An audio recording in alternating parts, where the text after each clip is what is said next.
E agora é difícil de ver. Cadê? Tem que estar com o olho acostumado para enxergar. Se eu encontrar algum, eu mostro para o meu jovem. É o mar.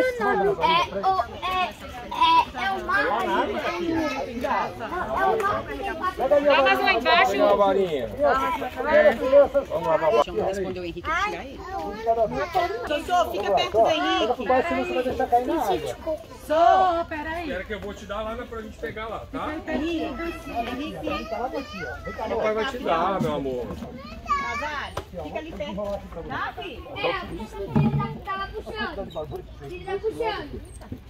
Deixa eu ver aqui no ar, se você está conseguindo pegar uma coisa. É aquela não, Clara. Vem aqui, ó. Vem aqui. Corre.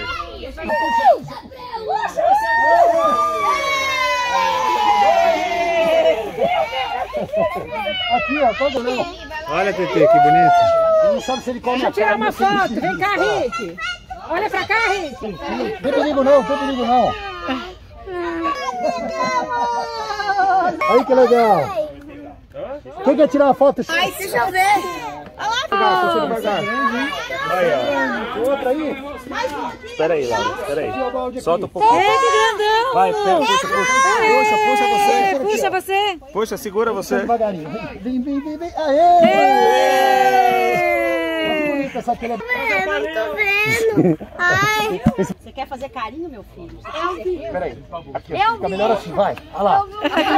Querendo pegar minha comida. Aqui, Ai, ó, filha. que legal, pra ele poder nadar. Meu bicho querendo pegar minha comida. Vai lá, pra trás. E ela